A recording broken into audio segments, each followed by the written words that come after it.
It's been 116 days, 15 minutes, 13 seconds since the great one gets to say, finally, the great one is back on YouTube live stream. You are here with the great one. You are here with the most electrifying man in all of stock market. You are here live. Be ready to be live with the great one. You serious with that right now? Are you serious with that right now? This is a great one. How many times do I have to tell you that I'm not the Rock? Then stop that chant. Stop it.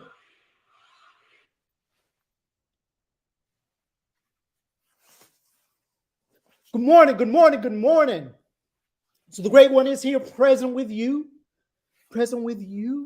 all of you, however many of you are on there. The great one says, thank you for joining this morning session. And before the great one decides to go into the pre-market analysis and talk about the market direction or whatever case or whatever stocks or ETFs that you want to talk about, the great one wants to say one thing and one thing only.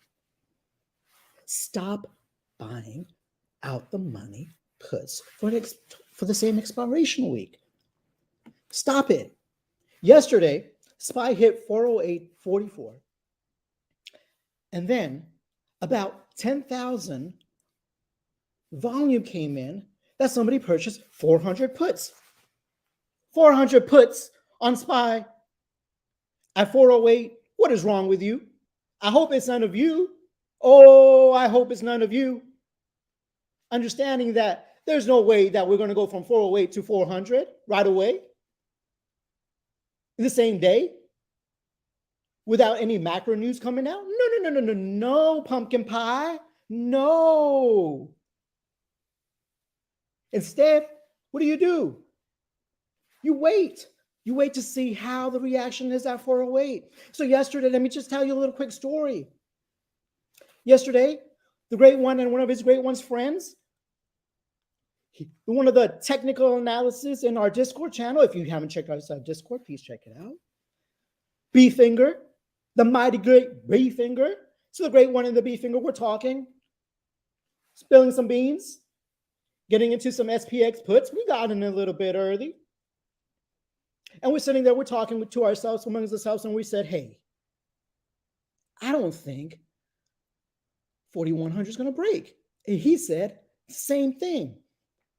But you see all these puts volumes coming in at 40.90, 40.90, put volumes coming in, 40.85, put volumes coming in, 40.75, puts volume coming in. And B Finger and I said, let's get some calls. Why? Why are we getting some calls? Why? Because we saw a demand forming. So we grabbed some 40.25 calls, a little bit out the money, and we rolled that to 200+%. Because we knew that there was support. So if you don't know how to trade the SPY or SPX and you're looking for random puts, just stop. Just stop trading. I just had to say that because, hey, it's frustrating. It's frustrating to see people spending out the money puts where there's a $5, where there's $6, $10 per contract, whatever case being the scenario. You're spending hundreds of dollars for no reason. Same thing with Tesla. Oh, when Tesla drops 12%. Or $12 drop. Over 10,000 volume came in for $150 put. Why? The way one asks you, why are you getting into 150 puts on Tesla? The same expiration week. You think it's just going to drop magically $40 in 3-4 more days? Because of delivery numbers? Mind you, they were 37% year over year. No, pumpkin pie, no. Stop spending that kind of money for no reason. Anyways, back to today's show. The great one's here with you. And the great one's here with a special guest. She's not coming on video, but y'all know her by Love. Love, welcome aboard with the great one. Hola. How are you guys doing? Oh, the great one's doing fine. Of course. Are you excited about today? I'm definitely excited about today. Oh, I'm definitely excited about today. It's going to be interesting, I think. Yeah, I think so Looking too. at the market, because did you notice that the UVXY is up? I saw that. But what Right. I'm seeing is that SPY, baby, this bad Right. boy is just, it's just still doing the same thing, right? So, for anybody that's in the market, I'm not sure if you're able to see my screen. Can we see my screen? Let's see, Mr. Let's get some TA and here's some technical analysis. But I'm trying to load the screen. There we go. All right. So, we'll take a look at quick pre-market, right? And we can see it hit 412 area, and then we kind of just dropped down towards that 411.80. So what we want to Mhm. see in the pre-market, right? And anybody that's whenever you get into a pre-market play, or I mean, sorry, whenever you get into a play in the morning, and you always want to you always want to do three things with a pre-market, right? So you want to look for the low, pre-market low, where there was some sort of demand, or where the low was for in the pre-market, whether it's SPY, Apple, whatever you're trading. Then you want to see where the high was, right? So you mark the high, you mark the low, and then you mark the support if there was kind of support in between. So say, for example, previously there was support right here, which was around 412.01, right? So when we came down, we dropped, we stayed at 412, and we kind of pumped up, right? So now this is going to become a resistance zone. So what you want to do is you want to make sure you have these levels in place, right? So when you're looking at your the chart in the morning, and you're saying, okay, well, say for example, we actually opened above 412. And so for puts, if you decide that you want to get into a put, now this is not a financial advice or anything like that, but for entertainment purposes only, Of course not. if 412 decides to break, then you can look to see where the pre-market low is, right? And now same thing. Now we got the pre-market low, and it's probably getting lower. And then we can kind of take a look into yesterday's high and yesterday's close. And yesterday's high was right around that 411.40 area. Sorry, where is it? 411 and 37, right? So 411.37 was a high. So you want to see if this drop happens, if that high holds as a support level or not. Now, if that doesn't hold as support, then the next target would be where the closing was, right? And so you want to look at those things before you get into a play, right? Because you have to understand that, okay, well, there is still support on SPY. So you're not thinking that, okay, well, hey, it's going to go down automatically to fill the gap at 396 or 395 or whatever it is, right? It doesn't happen as you guys may think it happens, like right away. You have to understand, we still have gap ups, right? We still have an August gap that we haven't filled. How long has it been? How many months has it been? And we still haven't, we still have yet to fill that gap. We haven't, right? And that's what I want you guys to really, really understand, is that we have yet to fill that gap, right? And that 395, 396 gaps, it can take weeks. It can take weeks, right? Because now you don't have FOMC coming out until May. The only next thing that you really want to pay attention to is CPI, right? And then earnings. Mhm. So here's the crazy thing, Love, that a lot of people forget about this, right? And so whenever we have a drop in the market, and there's earnings coming around, what happens right before earnings happens? About 2 weeks prior to earnings, what usually happens? Oh, they're going to manipulate the stock for sure. Yeah. And the market goes back up. Yeah. Right? It goes back up. And so when we hit 380 area, right, now the bears start flocking in. So just start flocking in. They're like, okay, you know what? Hey, it's going to get really bearish in here. It's going to get really bearish. We're going to see 370. We're going to see 375 and 360. And I'm like, whoa, whoa, whoa, whoa, whoa. Hold your horses, pumpkin. Hold your horses. You over here thinking that we're just going to automatically drop. Come on. You didn't catch it at 410. You didn't catch it at 400. You didn't catch it at 395. Now you want to try to catch it at 380, right? Oh, And no. so what I noticed is that a lot of people start being bullish or bearish at the wrong time. Once we hit that when we hit 400 recently and we hit 405, right? What happened? More bearish started coming in. Oh, we're going to drop back down. Why? It's the worst Why? spot. Yeah. There's still more Right. leg movement to the upside, though. Even right now, right? So we hit 410, and then a lot of people are starting buying into puts, right? And so when you're looking at these out the money strikes that comes in, golden strike sweeps, and whether it's for SPY or whatever it is, here's a quick story, right? Here's a quick analysis about that I want you guys to really pay attention to. So they give you a strike price of, hey, you know what? They bought 10 million worth of options for a 360 put in May. Hypothetically, I'm not saying this is exactly. This is what's happening. On the flip side, what they're doing is that they're doing calls, right? But they're doing minimal calls that you can't even notice. So they do, a million shares, a million worth of options on this one, a million options on 405 calls for like 2 weeks out. They're hedging the position, but you think that these big ballers, this money makers are just sitting in these puts when they're not. Mm-mm. Right? They're sitting in calls too, and you don't even know that they're sitting in these calls, right? And that's what you have to also understand is that just because there's these crazy amount of put volumes that came in, it doesn't mean that they're not hedging their position. Absolutely. And they're selling those puts too. Like they may buy them. So it's definitely hedged positions. And I think people definitely need to be aware of that because I think someone will see, oh, there's this huge flow. Let me follow it. And it's like, no. That's definitely a hedge, right? Definitely a hedge. Definitely. So what do you see SPY going to, Love? What do you think SPY is going to hit before we actually, start reversing? What do you think? I'm thinking, oh, wow. I think between 412 and 416, actually. Just for today? Or are you just thinking in general? In general. For In today, general. I hope it gets to 412. Just hoping. It's already at 412. Okay, well, never mind. It's in pre-market at 412. I think 414 is definitely on the table for today. Yeah, I definitely could see 413, 414 on the table. I feel like, we'll probably see 418.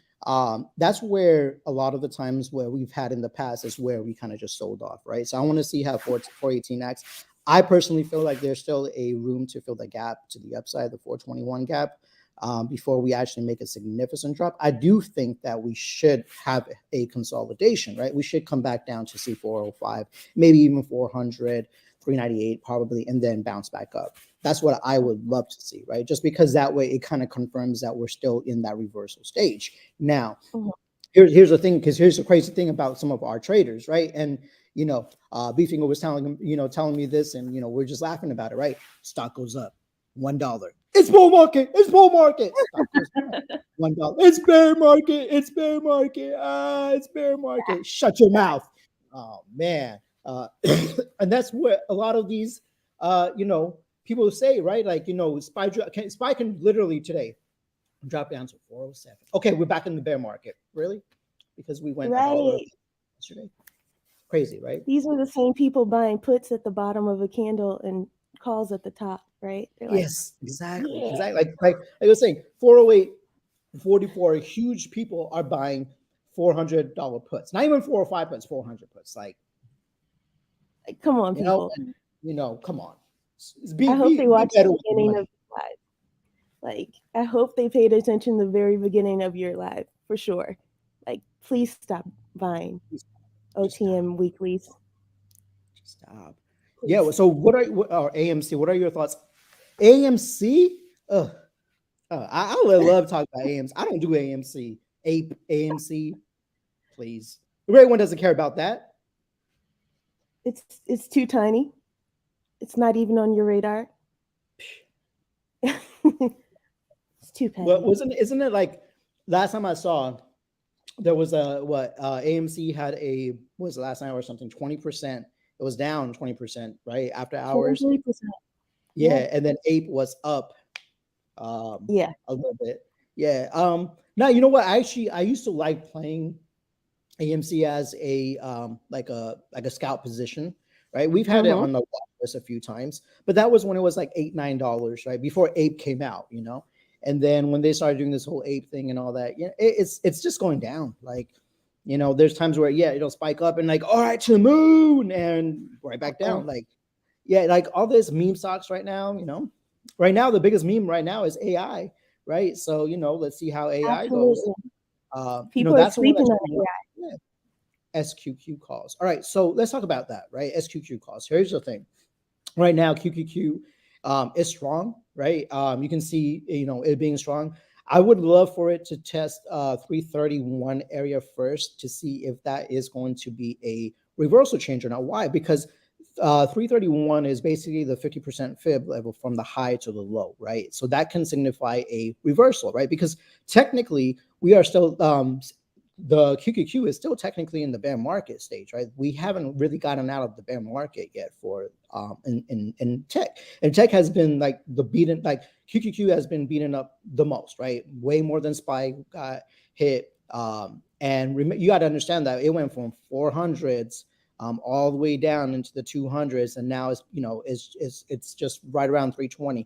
So in the SQQQ call, if you're going to do a call, I would make sure that you would go out at least a couple months out. The contracts are not that bad. The delta movement is pretty nice. So when you do have a nice drop on QQQ, you'll make some money on SQQQ. But as I said, it's like right now you got to kind of let the market just play itself, right? And you have earnings coming out within a couple of weeks. You want to see what the CPI report is going to happen first before you decide to get bearish. Because right now, like I said, you're just playing with fire. Unless you're giving yourself June, July, maybe August calls, then you can kind of just chill at it, but don't go too crazy far out the money. Look for where the volume is at. Open interest is the most important thing. Why? Because that way you can get out of your position a lot faster. That's just me. I'm not, like I said, I'm not ready to go bearish just yet. But eventually we will.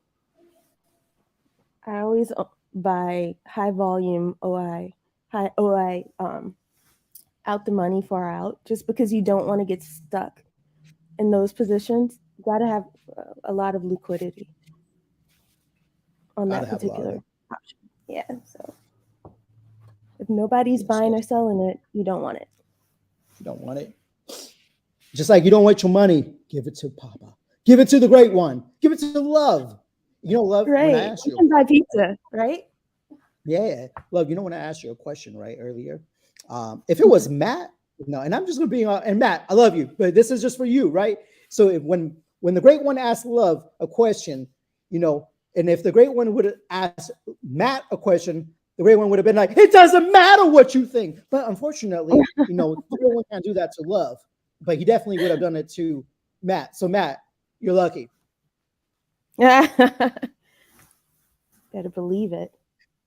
I don't play around. Believe it. Based on what you said earlier, you believe Tesla will run up before earnings. Look, Tesla has a mind of its own, right? And realistically, it hasn't really been trading like it's been trading in a range, right? And we've seen 189, and then it goes up to about 200, 207. It's just been trading that way. Now, here's another thing: is that yesterday in the drop, we did not even Tesla, not we, because I don't have Tesla. I have some stocks, but Tesla and I, we're not buddies, friends, right? No, was like smacking down on this Rudy Poo candy ass. Anyways, so Tesla did not hit lower lows than Friday, right? So even in this drop that we had, the $12 drop, you zoom out, you see Friday, it didn't even hit Friday's low.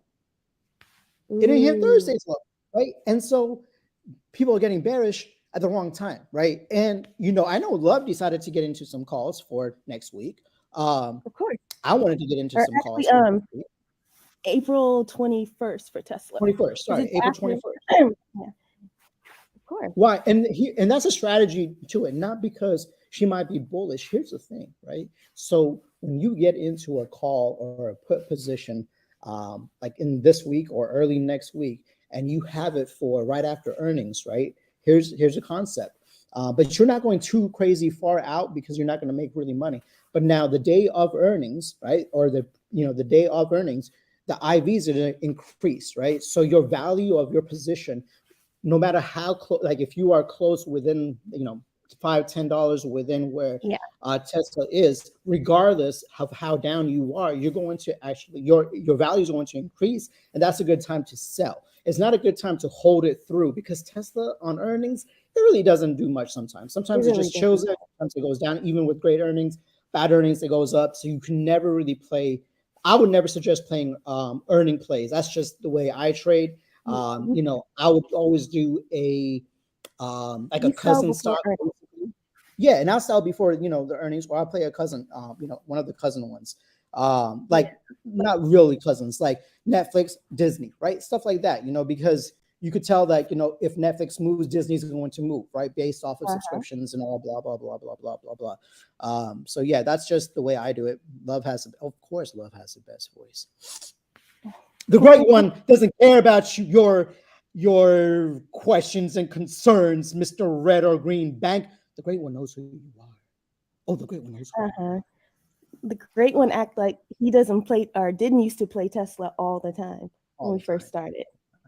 All the time. I'm like, you bought what? You're like, yeah, I sold it. Meta top. I mean, let's take a look at Meta real quick. So is Meta at the top? I don't know. I mean, there's still, all this here. That 210 area, that has to act as, I think has to be support, but they've been holding support right into this 200 range, right? And, anytime it's been really strong. This 195 area has been really strong. It can still make a push. There's still more upside left to Meta. But everything, like I said, is going to be based upon, earnings, obviously. But you have Apple that's, probably going to try to touch 170. Like right now, it's not the time to start going heavy into puts. Like that's just me. There's really no reason why, because you got earnings coming right around the corner. And, I know a lot of you like to play earning plays, right? Unless you're giving yourself a couple months out, whatever case in the scenario, that's up to you. But right now, you're fighting the trend, right? And the trend right now is clearly shows that it's going up. Going up. Right? So why are you fighting the trend? Just play the trend. If you grab a call, hypothetically you grab a call, right? And it's not really working in favor. Guess what? You could get out with a 10, 15%, stop loss or whatever. But if you're grabbing a put and now you're gonna you're basically fighting against the trend and it's going up, and your value of your puts, as if you don't have your stop loss, is going to go down, right? Regardless of how far out you go, it's still going to get red. Where then afterwards you could be like, shoot, I could have got in a lot cheaper. Yeah. Right. Okay, I have a question for you. When looking at charts like this, I know a lot of traders look for gaps, so fill the gaps and things like that. How far back do you go for gap fills? Because I would look at this chart and I would go back all the way to January of 2022, and I'd be like, it hasn't filled that gap, right? You see that one right there? I do look at, so there's this huge gap here, but remember, we also have this huge gap here too, right? Yeah. The bottom gap too. So I don't really, it's the way I trade, right? And you have to understand, and some people have to understand this, is that you have to first go through all these resistance before you can even think about the gap fill. Right? And so yeah, can it fill this gap? Potentially. Look at NVIDIA, right? Perfect example, NVIDIA. NVIDIA was at what, 120, right? And it filled so many gaps all the way to the top, and it's sitting at 280. Yeah. Right? So it can happen. Yeah. But there's gaps on Disney. Disney has a huge gaps up and it still hasn't been filled, right? And it's been a long time. So it doesn't mean that we can't fill these gaps, but there's obviously, this is a huge gap, right?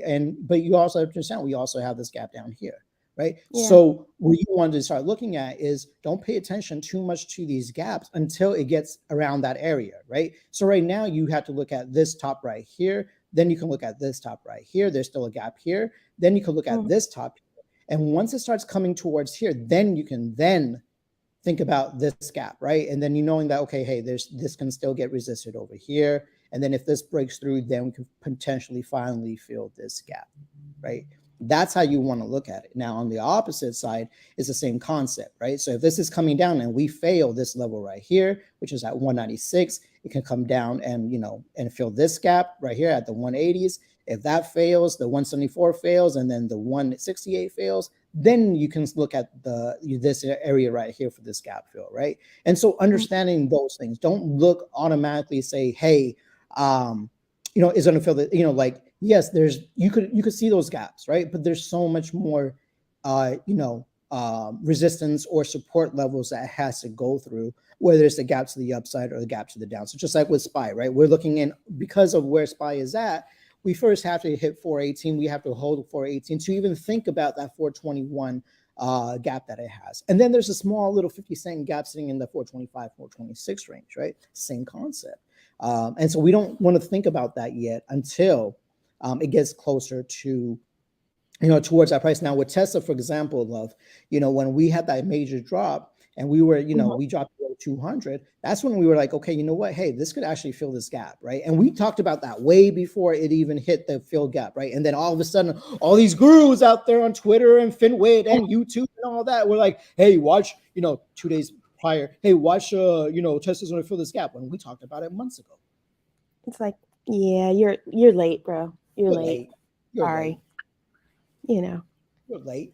I just like think right this now. is Oh, right now, look, yeah, hey, let's buy, we could potentially test this 414 area, this 412 area. Well, a week ago, they're like, yeah, it's not gonna go past 405, 410. That's okay. Guess what? I was buying SPY calls a week ago. How about that? I was buying SPY calls at 480. And you remember that. We were on live. Oh, yeah. All right. So, is there anything else you guys want to add? The great one has to get going.